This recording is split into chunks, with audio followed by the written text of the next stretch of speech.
اعوذ باللہ من الشیطان الرجیم بسم اللہ الرحمن الرحیم الحمد للہ رب العالمین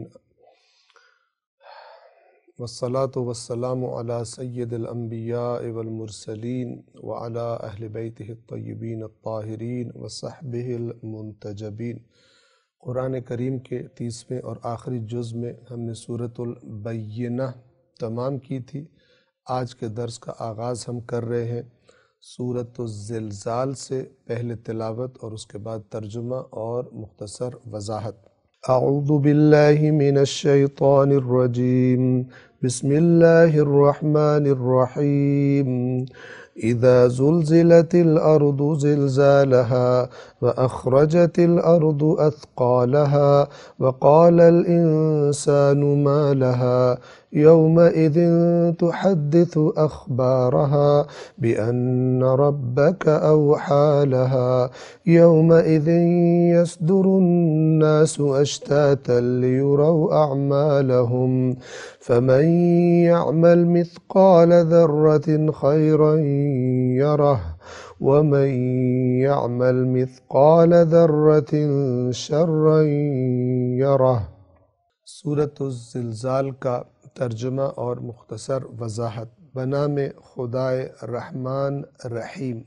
آیت نمبر 1، اذا زلزلت الارض زلزالها، جب لرزا دی جائے گی، ہلا دی جائے گی۔ زلزلت، اردو میں ہم لفظ زلزلہ استعمال کرتے ہیں اور اس کا معنی ہمارے لیے واضح ہے۔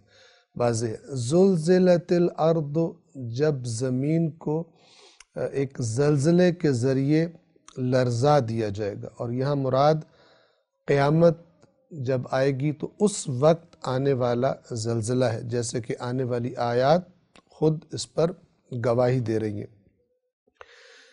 جب زمین ایک لرزش سے لرزا کر رکھ دی جائے گی۔ 2، وَأَخْرَجَتِ الْأَرْضُ أَثْقَالَهَا، اور نکال دے گی، خارج کر دے گی زمین اپنے اثقال کو، اپنے وزنوں کو، یعنی جو کچھ زمین کے سینے کے اندر ہے اسے باہر نکال دے گی۔ اس سے مراد مردوں کا دوبارہ زندہ ہونا قبروں سے، یا زمین کے اندر سے دوبارہ نکل کر آ جانا بھی ہو سکتا ہے۔ اور جیسا کہ اگلی آیت میں آ رہا ہے کہ زمین نہ صرف یہ کہ مادی چیزیں جو اس کے اندر تھی انہیں باہر نکال دے گی، بلکہ ایک اور عجیب منظر جو اس دن دیکھنے میں آئے گا وہ یہ ہے کہ زمین نے اپنے سینے کے اندر جو خبریں محفوظ کر رکھی تھی، کہ مثلا انسانوں نے زمین کے اوپر کیا کیا کام کیے، تو وہ زمین وہ بھی اپنے اندر سے بول کر ان خبروں کا بھی اظہار کر دے گی، بتائے گی۔ یہ آگے آ جائے گا۔ وَأَخْرَجَتِ الْأَرْضُ أَثْقَالَهَا، اور زمین اپنا بوجھ نکال دے گی۔ 3، وَقَالَ الْإِنسَانُ مَا لَهَا، اور انسان کہے گا اسے کیا ہے، یعنی اسے کیا ہو گیا ہے، کس کو؟ زمین کو۔ اتنا شدید زلزلہ آئے گا کہ انسان گھبرا اٹھے گا۔ اور یہاں پر ہم آپ کی خدمت میں عرض کر دیں کہ قیامت کا زلزلہ جب آئے گا تو زلزلے تو انسان نے پہلے بھی دیکھے ہوں گے۔ یہ جو الفاظ ہیں وَقَالَ الْإِنسَانُ مَا لَهَا، اگر ان الفاظ بولنے والے کے جذبات پر اور اس کی کیفیت کو تصور کرنے کی کوشش کی جائے تو انسان جب کوئی ایسی چیز دیکھتا ہے کہ جو اس نے پہلے نہیں دیکھی ہوتی تو پھر وہ کہتا ہے کہ یہ کیا ہو رہا ہے۔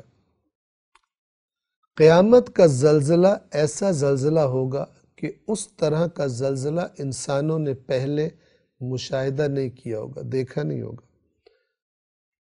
اور اگر ہم یہ تصور کریں کہ اس زمانے میں جب وہ قیامت کا زلزلہ آئے گا، آج کی نسبت انسان اور بہت زیادہ ترقی کر چکا ہوگا، اور آپ کو معلوم ہے کہ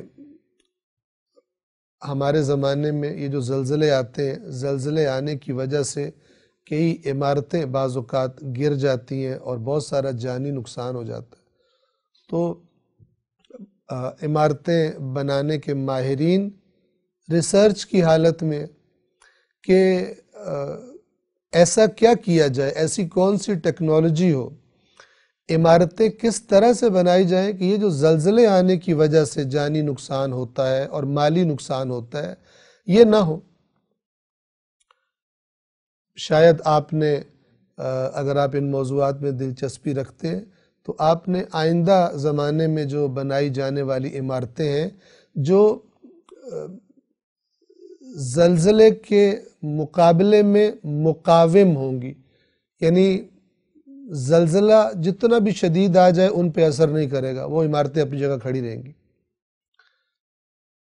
بعض آئندہ کے بارے میں جو آئندہ کی بلڈنگز، عمارتیں بنانے کی ٹیکنالوجی کے بارے میں اس قسم کی چیزیں، ویڈیوز بعض دفعہ دکھائی دیتی ہیں، تو ان میں کیا بتایا گیا کہ آنے والے زمانے میں ایسی عمارتیں بنا دی جائیں گی کہ جو زمین کے ہلنے سے خود نہیں ہلیں گی، یعنی ان کی بیس ایسی ہوگی، ان کی بنیاد ایسی ہوگی زمین کے اوپر والی جگہ کہ اگر زمین ہلے تو وہ تو ہلتی رہے لیکن جو اس کے اوپر عمارت کھڑی ہے وہ اپنی جگہ پہ کھڑی رہے۔ آپ اس کو تصور کر سکتے ہیں۔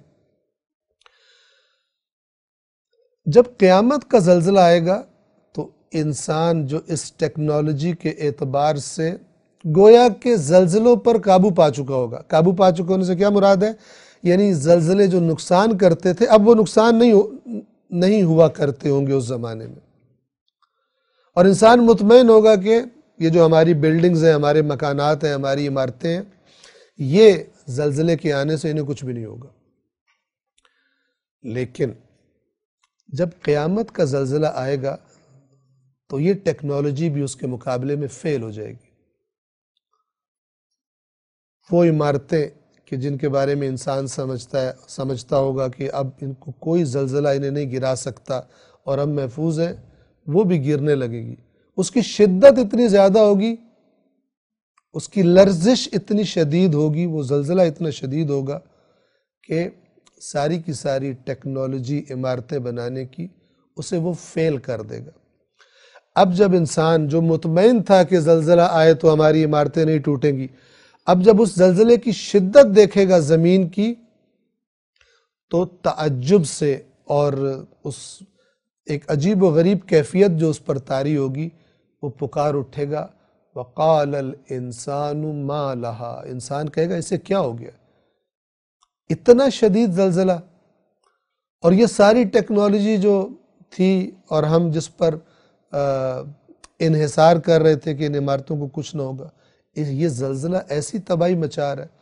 تو یہ حالت تعجب اور ایک عجیب سی کیفیت جو اس زلزلے کو دیکھ کر اس حالت میں طاری ہوگی، اس حالت میں یہ الفاظ گویا کہ انسانوں کے منہ سے نکلیں گے۔ یہ ایسا ہی ہے جیسے ایک زمانے میں قوم عاد اور قوم سمود اپنی بنائی ہوئی مضبوط عمارتوں پر فخر کیا کرتے تھے، لیکن جب اللہ تبارک و تعالیٰ کا حکم آیا تو ساری کی ساری اس زمانے کی ان کی ٹیکنالوجی، کنسٹرکشن کی جو ان کی مثلا انجینئرنگ تھی یا جو کچھ بھی تھا، سب بیکار ہو گیا۔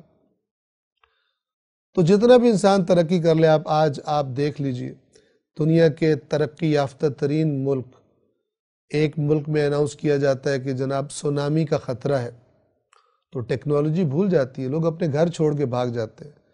ایک انتہائی ترقی یافتہ اور دنیاوی اعتبار سے بہت زیادہ طاقتور ملک میں اعلان کیا جاتا ہے کہ جناب فلان سمندری طوفان آنے والا ہے، گھر چھوڑ کے بھاگ جاتے ہیں، اور جب وہ پھر شہروں میں گھستی ہے وہ ہوا تو وہ کیا کام کرتی ہے؟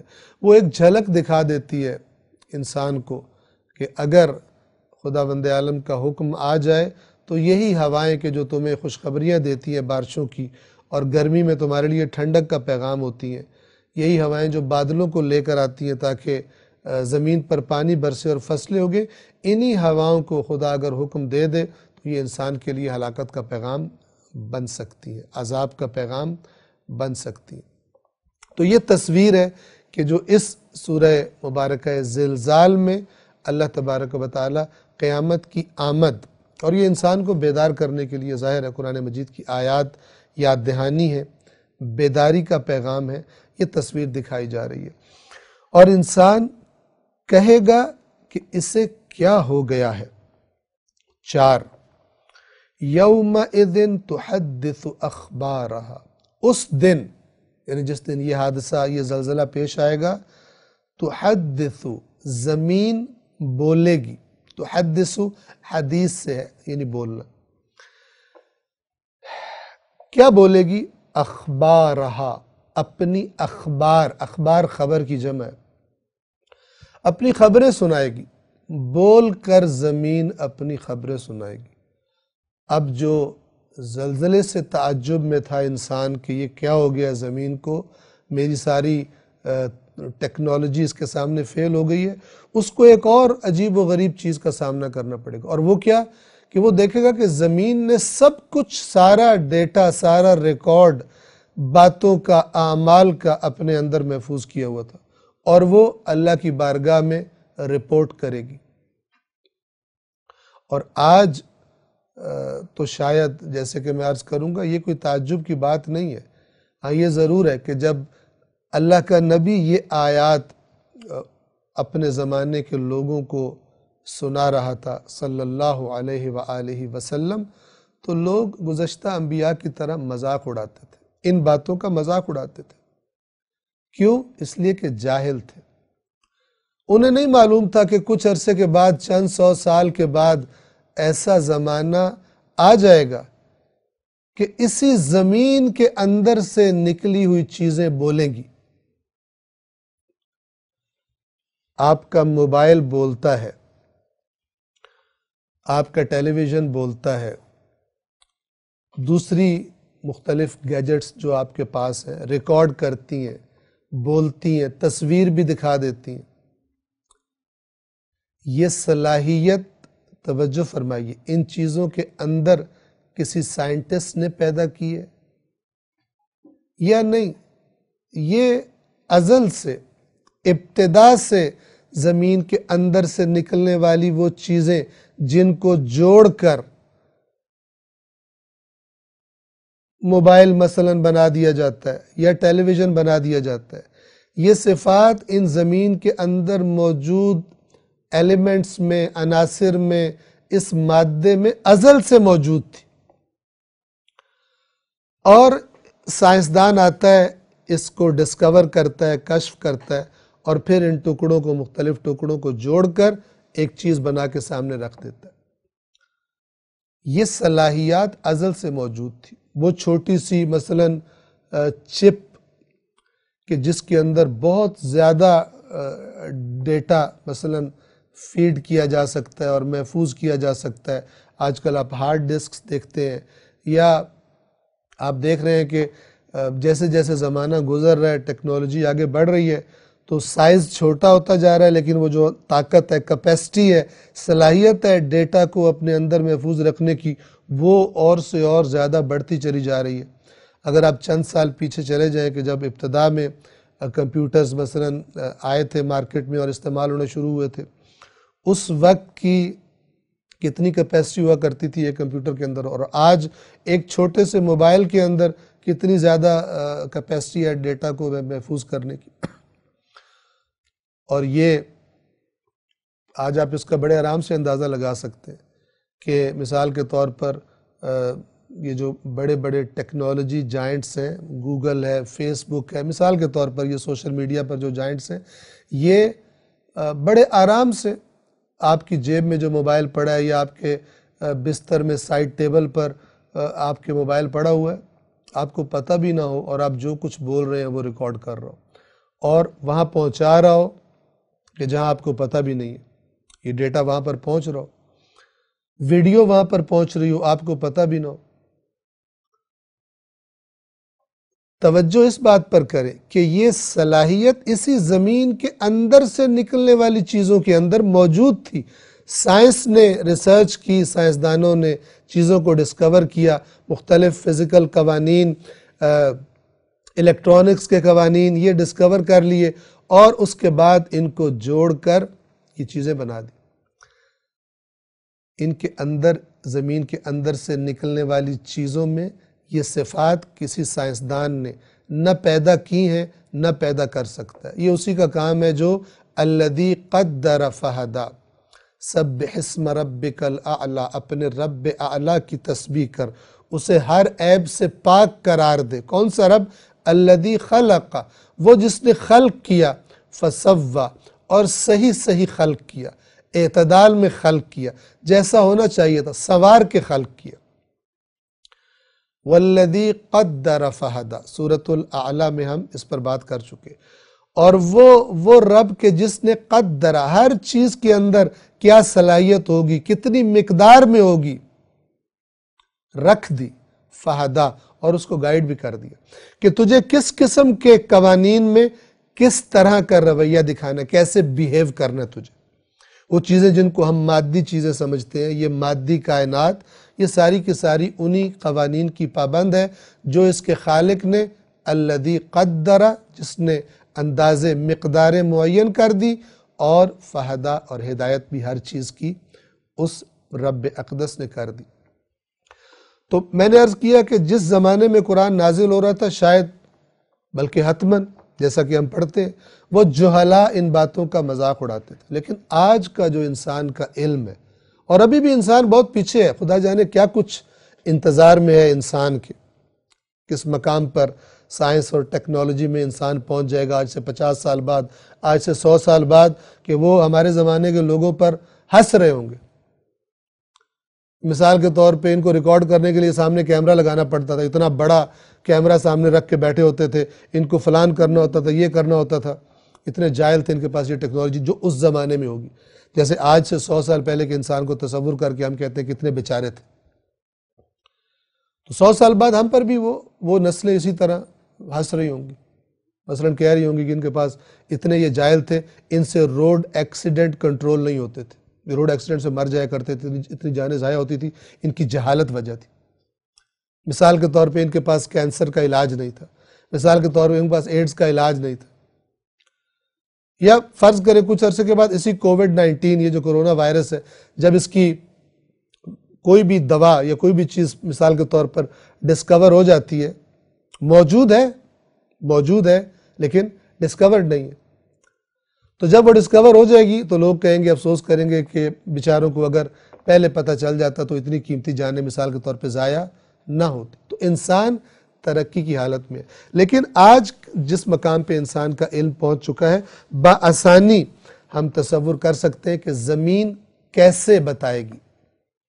جیسے ہمارا موبائل بولتا ہے، جیسے کوئی اگر بندہ مثال کے طور پہ قتل کر دیا جائے تو اس کا موبائل وغیرہ پولیس قبضے میں لے لے تاکہ اس کے ڈیٹا سے پتہ چلے، اس کے کال ریکارڈ کو دیکھا جاتا ہے، فلان کو دیکھا جاتا ہے، جو رابطے کیے اس نے مختلف طریقوں سے پتہ چل جاتا ہے تاکہ سراغ۔ تو آج کا انسان، کہ میں نے عرض کیا ابھی بھی انسان کا بچپنا ہے، بہت آگے جانا انسان نے، تو وہ جو انسان کا خالق ہے، یہ انسان آج اتنا کچھ کر سکتا ہے، اسی مادے کے ذریعے بہت ساری چیزوں کو، باتوں کو، تصویروں کو دیکھ سکتا ہے، دوبارہ سن سکتا ہے، اور جہاں پہنچنا چاہتا ہے، جو چیز جاننا چاہتا ہے اسے جان لیتا ہے۔ تو وہ کہ جو اس مادے کا اور اس انسان کا خالق ہے، اور ان تمام صلاحیات، ان تمام کوالٹیز کا خالق ہے جو ان چیزوں کے اندر پائی جاتی ہیں، اس میں تو تعجب کی بات ہی کوئی نہیں کہ یہ زمین اس کے حکم سے ساری کی ساری باتیں محفوظ کر رہی ہو کہنا بھی ٹھیک نہیں ہے، کر رہی ہے۔ اگر میں تنہائی میں بیٹھ کر بھی کسی کمرے میں دور افتادہ کوئی گناہ کرتا ہوں اور سمجھتا ہوں کہ یہاں کوئی نہیں ہے، دیواریں ہیں، یہ زمین ہے، اور اگر ہم نے کوئی قالین رکھا ہوا ہے تو وہ بھی زمین سے ہی نکلا ہے، سب چیزیں زمین ہیں۔ توجہ فرما رہے ہیں؟ تو جب خدا حکم دے گا قیامت کے دن تو یہ زمین بولے گی، یومئذ تحدث اخبارہا، اس دن وہ اپنے حالات بیان کرے گی۔ 5 کیوں بیان کرے گی؟ بِأَنَّ رَبَّكَ أَوْحَى لَهَا، کیونکہ آپ کے رب نے اسے ایسا کرنے کا حکم دیا ہوگا. آپ کا رب اسے، اوحا وحی سے ہے، اور وحی کا اصل معنی ہے خفیہ پیغام یا خفیہ اشارہ، یہ اس کا اصل معنی ہے. اور پھر وحی کے لفظ کے مختلف استعمالات ہیں. اللہ تعالیٰ فرماتا ہے کہ شہد کی مکھی کی طرف تیرے رب نے وحی کی. اس وحی سے کیا مراد ہے؟ اس وحی سے مراد ہے وہ جو اللہ تعالیٰ نے شہد کی مکھی کو بنا کر اس کے اندر جو سافٹ ویئر گویا کہ انسٹال کر دیا ہے کہ اس نے پھلوں کا رس چوسنا ہے، پھولوں کا رس چوسنا ہے اور شہد بنانا ہے اور کیا کیا کرنا ہے، وہ وحی ہے. اسی طرح وہ وحی ہے کہ جو انبیاء کی طرف آتی ہے اللہ کے فرشتوں کی طرف سے یا انبیاء کے قلب پر نازل ہوتی ہے. تو ایک لفظ کا ایک بنیادی معنی ہوتا ہے، ہم کئی بار عرض کرتے رہتے ہیں، اور پھر اس کے مختلف استعمالات ہوتے ہیں کہ اگر انسان کو یہ پتہ نہ ہو تو بعض اوقات انسان مکس اپ کر دیتا ہے اور معنی کو اور جگہ پر استعمال کرتا ہے، اور بعض اوقات فتنہ کرنے والے اور گمراہ کن باتیں کرنے والے لوگ عوام کی کم علمی سے فائدہ اٹھا کر الفاظ سے کھیلتے ہیں. عوام کو نہیں پتہ ہوتا، لوگوں کو نہیں پتہ ہوتا، لیکن یہ کھیلتے ہیں تاکہ اپنی مرضی کی باتیں عوام کے ذہنوں میں ڈال سکیں. بِأَنَّ رَبَّكَ أَوْحَى لَهَا، اس لیے کہ تیرے رب نے اسے وحی کی ہوگی. اب یہاں وحی سے کیا مراد ہے؟ اللہ زمین کو حکم کرے گا کہ اپنے راز اگل، جو کچھ تیرے اندر ہے نکال، اور جو کچھ باتیں تیرے پاس محفوظ ہیں ان انسانوں کی، جتنا ڈیٹا ہے، جتنا ریکارڈ ہے، اس کو بتا. تو وہ بولے گی جیسے موبائل بول پڑتا ہے. کسی کو تعجب ہوتا ہے کہ موبائل کیسے بول رہا ہے. ہاں، 100 سال پہلے کے بندے کو موبائل کے پاس آپ لا کے بٹھا دیں اور یہ بولے بھی اور تصویر بھی دکھائے، اسے تعجب ہوگا. لیکن ہمیں تو اس بات پر تعجب ہوگا کہ اسے تعجب کیوں ہو رہا ہے؟ اس لیے کہ ہم اس سے مانوس ہیں. تو زمین بھی اپنے رب کے حکم سے بولے گی اور بتائے گی کہ میری پشت پر ان انسانوں نے کیا کیا حرکتیں کی تھی. 6، اور کیا ہوگا اس دن؟ یومئذ یصدر الناس اشتاتا، اس دن لوگوں کو لایا جائے گا، لوگ آئیں گے اشتاتن، گروہ گروہ بن کر، مختلف گروہ بن کر. اب یہ قرآن میں چند جگہوں پہ ذکر آیا. ان گروہوں سے مراد یہ بھی ہو سکتا ہے کہ مثلا ہر علاقے کے برے لوگوں کو اکٹھا کر کے لایا جائے گا، اور اس کے بعد ہو سکتا ہے گناہوں کی بنیاد پر گروپس بنا دیے جائے، کون لوگ اس گناہ میں زیادہ انوالو تھے. تو بہرحال اللہ تعالیٰ فرما رہا ہے کہ اس دن لوگ گروہ گروہ ہو کر آئیں گے. کس لیے آئیں گے؟ لِيُرَوْا أَعْمَالَهُمْ، تاکہ انہیں دکھائے جائیں ان کے اعمال. ان کے اعمال ان کو دکھائے جائے، ویڈیو، آڈیو، ان کی ریکارڈنگز مثلا آج کی زبان میں عرض کر رہا ہوں، ان کو سنائی جائے کہ یہ دیکھو تم نے کیا کیا تھا. تم سمجھتے تھے تمہیں کوئی نہیں دیکھ رہا، تم سمجھتے تھے تم بڑے تیز ہو، تم نے بڑا چھپ کے کیا، لیکن ہمارے پاس ہر چیز محفوظ تھی. اس دن لوگ گروہ گروہ ہو کر آئیں گے تاکہ انہیں ان کے اعمال دکھائے جائیں.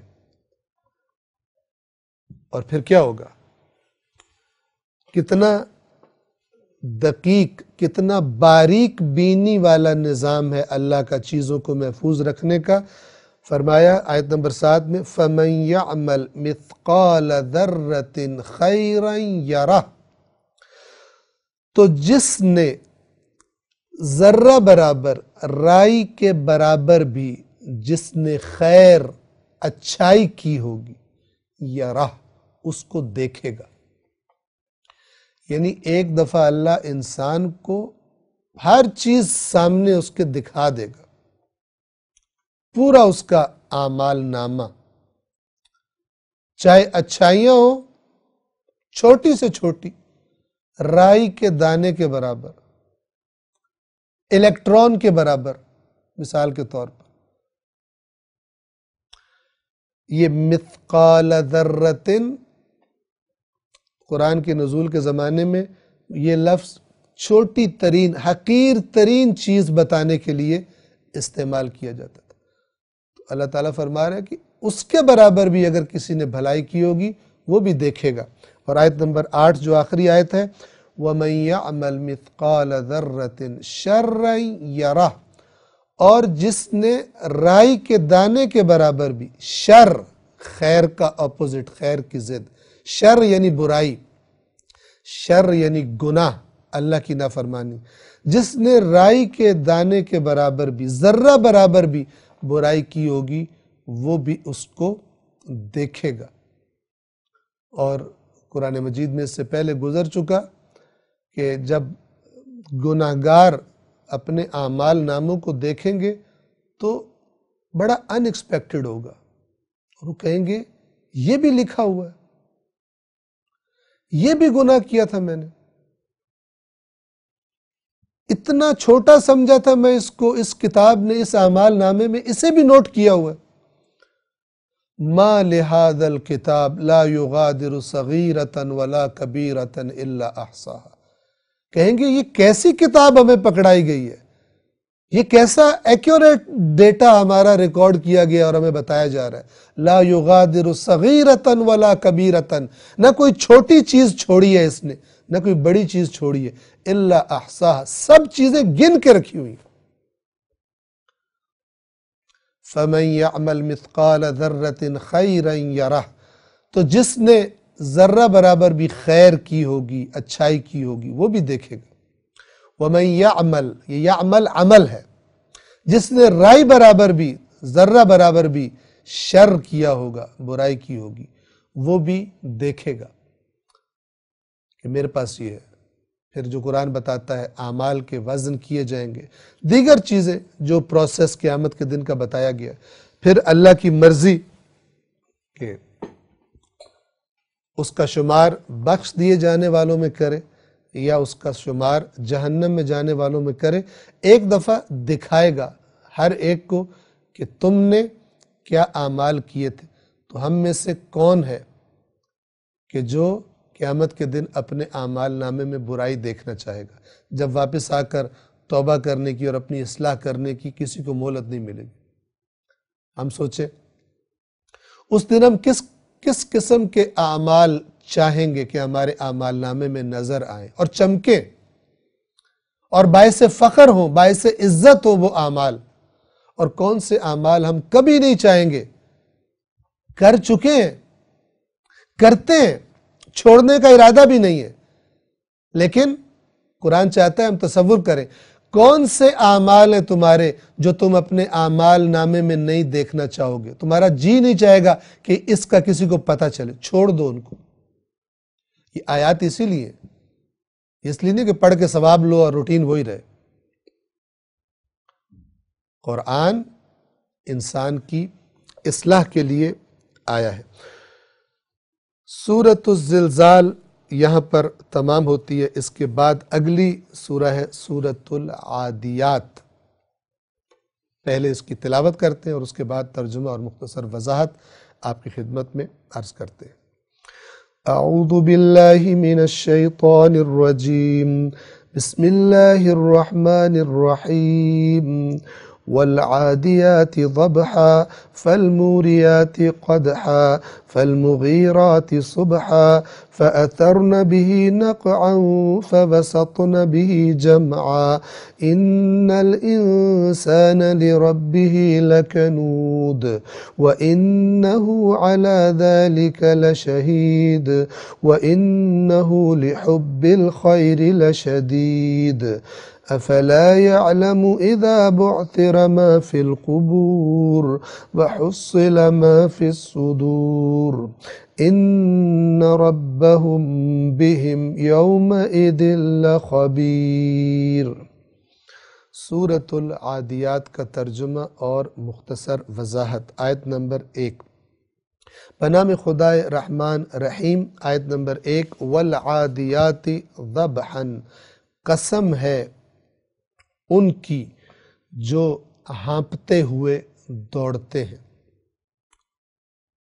وہ گھوڑے کہ جب انہیں دوڑایا جاتا ہے تیزی کے ساتھ، خاص طور پر وہ گھوڑے جو کسی لشکر میں شامل ہوتے ہیں اور وہ لشکر اچانک حملہ آور ہونے کے لیے گویا کہ ان گھوڑوں کو دوڑانا شروع کرتا ہے، تو آپ نے دیکھا ہوگا کہ جب جانور وہ گھوڑا دوڑتے دوڑتے ہانپنے لگتا ہے، زور زور سے سانس لیتا ہے، تو اس وقت کی قسم کھائی جا رہی ہے، اور یہ قسم کھانا اس وقت کی اہمیت کی طرف توجہ دلوانے کے لیے۔ کیوں بھلا؟ اس لیے کہ جب لشکر حملہ آور ہوتے ہیں تو تاریخ بدل جاتی ہے، حکمران غلام بنا لیے جاتے ہیں، اور ممکن ہے غلام حکمران بن جائے۔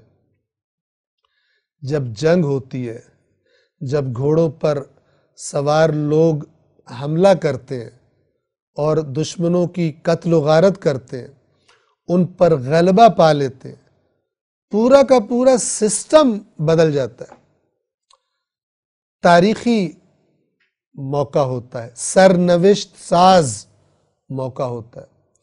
تو اس موقع کی تصویر حملہ کرتے ہوئے لشکر کے گھوڑوں کی قسم کھائی جا رہی ہے۔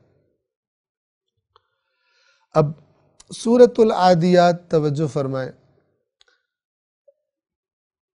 اکثر کے نزدیک یہ سورہ عادیات مکہ مکرمہ میں نازل ہوئی ہے رسول اللہ پر، اور بعض کے نزدیک کہ جن کی تعداد کم ہے، یہ سورہ مدینہ میں نازل ہوئی۔ اور مدینہ کے نزول کے بارے میں جو شان نزول بیان کیا جاتا ہے وہ یہ کہ غزوہ ذات السلاسل ایک جنگ تھی کہ جس میں رسول اللہ نے حضرت علی علیہ السلام کو سربراہ بنا کر بھیجا تھا، اور اللہ نے فتح دی، اور ان کی واپسی سے پہلے یہ سورہ، اس لشکر کی واپسی سے پہلے یہ سورہ نازل ہو گئی اس روایت کے مطابق۔ لیکن جیسے ہم نے عرض کیا کہ جو زیادہ مشہور ہے اور وہ روایت اس کے مطابق سورۃ العادیات ان صورتوں میں سے ہے جو بالکل ابتدا میں رسول اللہ پر نازل ہوئی تھی۔ والعادیات ضبحا، قسم ہے ان کی، یعنی ان گھوڑوں کی جو ہانپتے ہوئے دوڑتے ہیں، یعنی دوڑ رہے ہوتے ہیں اور ہانپ رہے ہوتے ہیں، اس لیے کہ بڑا اہم موقع ہوتا ہے، سرپٹ دوڑایا جا رہا ہوتا ہے ان کو، اور اس کی وجہ سے وہ ہانپ رہے ہوتے ہیں۔ آیت نمبر 2، فالموریات قدحا، پھر ٹھوکروں سے چنگاریاں اڑاتے ہیں۔ گھوڑوں کے سموں کے نیچے وہ لوہے کے نعل لگائے جاتے ہیں، اور وہ جب پھر پتھروں پر لگتے ہیں چنگاریاں بھی اڑتی ہیں اس سے، وہ خاص اس وقت کی طرف توجہ کرائی جا رہی ہے، اس کی تصویر کشی کی جا رہی ہے۔ پھر ٹھوکروں سے چنگاریاں اڑاتے ہیں۔ 3، فالمغیرات صبحا، پھر صبح و سویرے کہ جو اکثر لوگوں کی غفلت کا وقت ہوتا ہے، دھاوا بول دیتے ہیں۔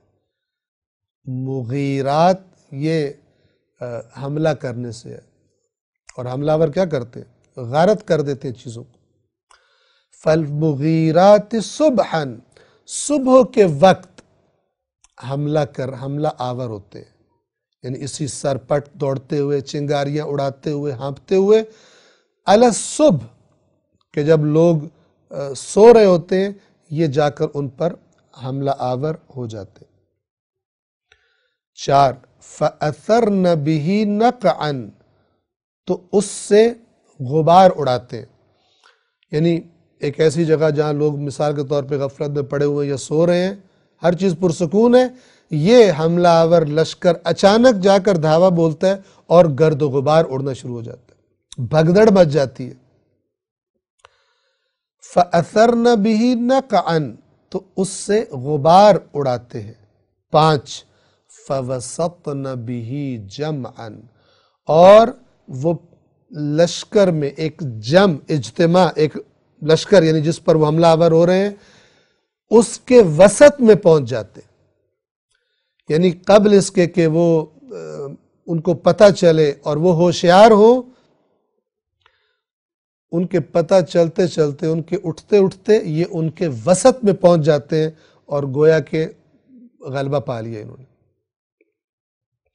یہ تصویر بنائی اللہ تبارک و تعالی نے ان گھوڑوں کی قسم کھا کر۔ ہم نے شروع میں بھی عرض کیا کہ جب قسم کھائی جاتی ہے اس پر غور کرنا مراد ہوتا ہے، اور قسم کھانے والا کہہ رہا ہوتا ہے کہ جس کی میں قسم کھا رہا ہوں، گویا کہ وہ کہہ رہا ہوتا ہے کہ یہ چیز گواہ ہے اگلی بات کی جو میں کر رہا ہوں، اس پر میں اس کو گواہ بنا رہا ہوں۔ اور ہم نے عرض کیا اس کا معنی آپ کی خدمت میں، یہ قسمیں گھوڑوں کا یہ حملہ کرنا اور چنگاریاں اڑانا اور ہانپنا اور وسط دشمن کے لشکروں کے وسط میں پہنچ جانا، یہ بڑا سرنوشت ساز وقت ہوتا ہے، تاریخ کا رخ بدل جاتا ہے۔ جو پہلے سردار اور حکمران ہوتے ہیں ان کی حکمرانیاں خاک میں ملا دی جاتی، اور لوگ اقتدار کو ہاتھ میں لے لیتے ہیں اور اس پر بیٹھ جاتے ہیں۔ اور ہمارے زمانے میں تو ظاہر ہے کہ ابھی گھوڑوں کے ساتھ وہ استعمال نہیں رہ گیا، اور چیزیں آ گئی، لیکن جس زمانے میں یہ آیات اتری ہے اس زمانے کے لوگوں کو اچھی طرح اندازہ تھا کہ جب اس طرح حملہ ہوتا ہے تو پھر انجام کیا ہوتا ہے، کیسے تاریخ کا رخ بدل جاتا ہے، اور جنگوں کی تاریخ اس بات پر گواہ ہے۔ تو ان سب چیزوں کو گواہ بنا کر یہ کہا جا رہا ہے انسان سے کہ یہ جس دنیا کے پیچھے جس مال کی محبت میں تو اپنے رب کو بھولا ہوا ہے، یہ تو کبھی بھی جا سکتا ہے، یہ تو کبھی بھی جا سکتا ہے۔ اور اگر اس سورہ کو ہم مکی لیں، جیسا کہ عرض کیا مکہ میں نازل ہونے والی، تو گویا پہلے سے مکہ کے مشرکین کو خبردار کیا جا رہا ہے کہ کچھ ہی عرصے بعد تم پر غلبہ پا لیا جائے گا، اور لشکر اسلام اس کے سامنے تم ٹک نہیں سکو گے، اور یہ چیزیں جن سے جس مال سے تمہیں محبت ہے اور جس کی وجہ سے تم اپنے رب کی طرف آنے سے گریزاں ہو، یہ چلا جائے گا تمہارے پاس سے، یہ عارضی ہے۔ اور ہر مال سے محبت کرنے والے کے لیے یہ پیغام ہے کہ نہ مال دنیا کا دائمی ہے، نہ اقتدار دنیا کا دائمی ہے، یہ سب کا سب جانے والا ہے، اور اللہ کی بارگاہ میں حساب دینا، جیسے کہ ان آیات میں آ جائے گا کہ جب قبروں سے نکلو گے تو تمہیں اللہ کی بارگاہ میں ہر اس چیز کا حساب دینا پڑے گا، حتیٰ جو تمہارے دلوں کے راز ہیں وہ بھی نکل کے سامنے آ جائیں گے، اور اس دن تمہارا جو رب ہے اس دن تمہیں پتہ چل جائے گا اسے کتنی زیادہ خبر تھی، تمہارے باہر کی بھی اور تمہارے دلوں کے اندر کے چھپے ہوئے رازوں کی بھی، اور تمہاری نیتوں کی بھی جو تم کام کیا کرتے تھے۔ توجہ فرمائیے، قسم ہے ان کی جو ہانپتے ہوئے دوڑتے ہیں، پھر ٹھوکروں سے چنگاریاں اڑاتے ہیں، پھر صبح سویرے دھاوا بولتے ہیں، یعنی حملہ کر دیتے ہیں۔ 4، پھر اس سے غبار اڑاتے ہیں۔ 5، پھر اس لشکر کے وسط میں گھس جاتے ہیں۔ آیت نمبر 6، اب جس بات پر یہ قسمیں کھائی گئی ہیں وہ بتائی جا رہی ہے۔ ان الانسان لربہ لکنود، میں نے اشارہ کر دیا، پہلے سے اشارہ کر چکا، بے شک یقیناً انسان اپنے رب کا ناشکرہ ہے۔ کیوں ناشکرہ ہے؟ کہ جو دے رہا ہے اس کو ناراض کرتا ہے، جس نے نعمتیں دی ہیں اس کا شکر ادا کرنے کی بجائے، اس کی اطاعت کرنے کی بجائے انہی نعمتوں سے اس کی نافرمانی کرتا ہے۔ آپ دیکھ لیں معاشرے کو، دنیا کو دیکھ لیں، کیا ہو رہا ہے دنیا میں؟ کس کا دیا ہوا ہے ہمارے پاس؟ زندگی کس کی دی ہوئی ہے؟ مال کس کا دیا ہوا ہے؟ زمین سے اگنے والا رزق کس کا دیا ہوا ہے؟ آسمان سے نازل ہونے والا پانی، دیگر چیزیں، آکسیجن وغیرہ وغیرہ وغیرہ کس نے دی ہوئی ہیں؟ اور اس کو دیکھیں اور اللہ کی نافرمانی کرتے ہوئے انسان کو دیکھیں۔ اگر ہمیں کوئی انسان کسی مشکل وقت میں کچھ روپے دے دے، جس سے ہماری مشکل حل ہو جائے. ہم سمجھتے ہیں ہمارے اوپر احسان کا بوجھ آ گیا، لیکن اللہ کے بارے میں ہم کیسے ہیں؟ تو اسی بات کو خداوند عالم یہاں فرما رہے ان الانسان لربہ لکنود، یقیناً انسان اپنے رب کا ناشکرہ ہے. ساتھ اور یہ نہیں کہ اس اپنے ناشکرے ہونے کا اس کو پتہ نہیں. وَإِنَّهُ عَلَى ذَلِكَ لَشَهِيدٌ، اور بے شک وہ خود اس پر گواہ ہے. اگر شک ہو ہمیں، ایک دفعہ آنکھیں بند کر کے اپنے اندر چلے جائیں، کتنا خدا کی نعمتوں سے استفادہ کر رہے ہیں اور کتنا وقت اس کو ہم بھلا کر زندگی گزارتے ہیں، بلکہ اس کی نافرمانی کرتے ہیں. دیدہ دانستہ اس کی حدود کو پھلانگ جاتے ہیں اپنی خواہشات پوری کرنے کے لیے، اپنے بنائے ہوئے اہداف تک پہنچنے کے لیے. وَإِنَّهُ عَلَى ذَلِكَ لَشَهِيدٌ، ایسا نہیں کہ انسان کو پتہ نہیں ہے، انسان گواہ ہے کہ وہ اللہ کا ناشکرہ ہے. جس کا کھاتا ہے اس کی نافرمانی کرتا ہے، جس کے بغیر اس کا وجود ہی باقی نہیں رہتا اس کی نافرمانی کرتا ہے. اس سے بڑا ناشکرہ کون ہوگا؟ اور وہ خود اس پر گواہ ہے. 8 آیت نمبر 8 میں ایک اور انسان کی نفسیات میں ایک بہت اہم بات کی طرف اشارہ جو انسان کو اکثر خراب کر دیتی. وَإِنَّهُ لِحُبِّ الْخَيْرِ لَشَدِيدٌ، اور بے شک وہ مال کی محبت میں شدید ہے. شدت سے اسے مال سے محبت ہے. یہاں جو آیت میں لفظ ہے وہ ہے خیر، اور خیر کی ایک بہت بڑی علامت چونکہ مال دنیا ہوتا ہے. جس کے پاس مال نہ ہو تو لوگ کہتے ہیں اس کے ہاتھ پلے کچھ ہے ہی نہیں، اور جس کے پاس مال ہو، عربی زبان میں لفظ خیر مال کے لیے استعمال ہوتا ہے. سورہ بقرہ میں وصیت کی جو آیت آئی تھی وہاں پر یہ تھا کتب علیکم اذا حضر احدکم الموت ان ترک خیرا الوصیۃ للوالدین والاقربین، کہ تم میں سے جب کسی کو موت جس کی حاضر ہو جائے، قریب آ جائے، تو واجب ہے کہ وہ وصیت کرے ان ترک خیرا، اگر کوئی خیر چھوڑ کے جا رہا ہو. خیر یعنی کیا؟ یعنی مال، یعنی کوئی چیز چھوڑ کے جا رہا ہو اس کے بارے میں وصیت کرے. وَإِنَّهُ لِحُبِّ الْخَيْرِ، پس خیر سے یہاں مراد ہر خیر بھی لی جا سکتی ہے. انسان اپنے لیے بھلائی چاہتا ہے، صحت لی جا سکتی ہے، سب کچھ، لیکن زیادہ بڑی چیز کہ جس سے انسان، جس کی محبت میں انسان بڑے بڑے گناہ کرتا ہے، وہ کیا ہے؟ مال ہے. چونکہ چاہتا ہے اس کو کہتا ہے کہ میرے پاس مال زیادہ ہوگا تو پھر ہر چیز میرے پاس ہے، باقی ساری چیزیں خیر بھی میں اکٹھی کر لوں گا. اصل خیر کیا ہے؟ مال ہے. آج آپ دنیا میں دیکھ لیں انسان کس کے لیے دوڑ دھوپ کرتا ہے سارا دن؟ اسی مال کے لیے.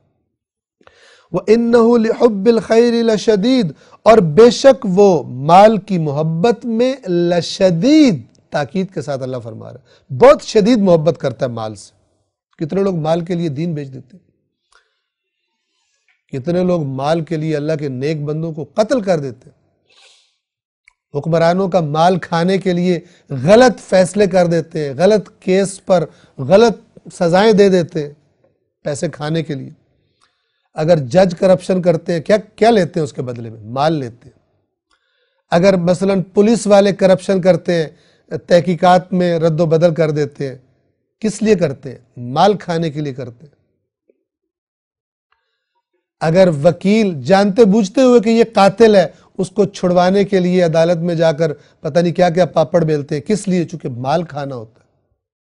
وَإِنَّهُ لِحُبِّ الْخَيْرِ لَشَدِيدٌ، اور یہاں پہ میں کہا کرتا ہوں کہ یہ قرآن کے احکام سب کے لیے. اس میں یہ نہیں کہ کوئی کہے میرا مسلک جو ہے اس کے ساتھ اگر تمہارا تعلق ہے نا اس کو تو یہ معاف ہو جائے گا، باقی پکڑے جائیں گے. نہ، سب پکڑے جائیں گے. اللہ مسلکوں کے ٹھپوں سے کسی کو نہیں چھوڑے گا. یہ فراڈ مسلک پرستوں نہیں اپنے اپنے مسلک کو ہائی لائٹ کرنے کے لیے اور اپنے اپنے فرقے کی مارکیٹ چمکانے کے لیے بڑے بڑے پیکج دیے ہوئے ہیں. وہ کہتے ہیں بعض بے وقوفوں نے مسجد بنائی اپنے پاس سے، تو وہ ذرا بندے اچھے نہیں تھے تو اس مسجد میں آتا کوئی نہیں تھا، انہوں نے پیکج دیا عوام کو بیوقوف بنانے کے لیے. کیا پیکج دیا؟ انہوں نے لکھ دیا ہماری مسجد کا پیکج یہ ہے کہ نماز عشاء 2 رکعت ہوتی ہے اور بغیر وضو کے بھی ہو جاتی ہے یہاں پر. لوگوں کو آسانی دے تاکہ مسجد میں آ کے ہماری مسجد میں نماز پڑھے. ایسے ہو جائے گی نماز؟ نہیں ہوگی. نماز ویسے ہی ہوگی جیسے اللہ کے رسول نے بتائی ہے. قیامت کے دن فیصلہ انہی اچھائیوں اور برائیوں کو دیکھ کر ہوگا جو قرآن نے بیان کی ہوئی ہیں. فرقہ پرست اپنے اپنے فرقے چمکانے کے لیے جو پیکج دیتے ہیں اپنی عوام کو کہ یوں تم جنت میں جاؤ گے اور یوں چٹکی بجے گی اور یہ ہو جائے گا اور یوں آگے سے آ کر تمہیں چھڑوا لیں گے، یہ سب لغویات ہیں جو خلاف قرآن ہیں. قرآن مجید کی آیات کو جس نے پڑھا ہے اور سمجھا ہے، اس قسم کے بیہودہ جو اٹریکشن کے لیے پیکجز دیے جاتے ہیں دین فروشوں کے ذریعے سے، ان کے دھوکے میں وہ نہیں آتا جس نے اللہ کی کتاب سے ہدایت طلب کی ہو.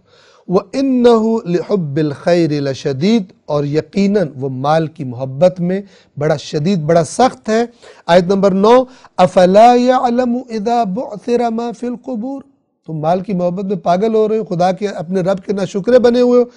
کیا اسے معلوم نہیں جب جو قبروں میں ہے اسے اٹھایا جائے گا؟ اسے پتہ نہیں ہے کہ سمجھتے ہو مر کے ختم ہو جاؤ گے. توجہ نہیں ہے، تمہیں علم نہیں ہے کہ جو کچھ قبروں میں جا رہا ہے، جو بھی مر رہے ہیں، ایک وقت ایسا آئے گا کہ سب کو اٹھا کر باہر نکال دیا جائے گا. کیا کرو گے اس دن؟ مال کام آئے گا تمہارے؟ مال کی محبت کام آئے گی تمہارے؟ کیا اسے معلوم نہیں جب اٹھائے جائیں گے جو قبروں میں ہیں؟ آیت نمبر 10، وَحُصِّلَ مَا فِي الصُّدُورِ، اور جو کچھ دلوں میں ہے اس سے حاصل کر لیا جائے گا. یعنی سارا ڈیٹا کلیکٹ کر لیا جائے گا، کلیکٹڈ ہوگا، آلریڈی ریکارڈڈ ہوگا، اور جو کچھ دلوں میں ہے اسے ظاہر کر دیا جائے گا. اندر کے راز بھی باہر آ جائیں گے. آیت نمبر 11 جو آخری آیت ہے اس سورہ مبارکہ کی، ان ربہم بہم یومئذ لخبیر، بے شک ان کا رب ان کے بارے میں اس دن یقیناً خبیر ہوگا. خبیر کہتے ہیں جس سے ہر چیز کی خبر ہو اور اس کی خبر دائمی ہو، کبھی بھی بے خبری کا شکار نہ ہوتا ہو کسی چیز کے بارے میں، اسے کہتے ہیں خبیر. تو جب وہ خبیر جو آج بھی تمہارے بارے میں خبیر ہے، اس دن بھی وہ خبیر ہوگا، اور وہی تمہیں یہ خبریں دے رہا ہے، وہی تمہیں اس دنیا کی مال کی محبت تم سے جو خرابیاں کرا رہی ہے اس سے نکالنے کی نصیحت کر رہا ہے. جب اس کے سامنے جاؤ گے اور اس کی نصیحتوں کو پس پشت ڈال کر اس مال کی محبت میں تم نے اس رب کی ناشکری اور نافرمانیاں کی ہوگی، اسے کیا جواب دو گے؟ جبکہ وہ تمہارے دلوں کے اندر کے راز بھی نکال کر تمہارے سامنے رکھ دے گا. آج کے درس کو یہاں پر تمام کرتے ہیں. سورۃ العادیات کے بعد سورۃ القارعہ ہے کہ جو انشاءاللہ آئندہ درس میں ہم بیان کریں گے. والسلام علیکم ورحمۃ اللہ وبرکاتہ.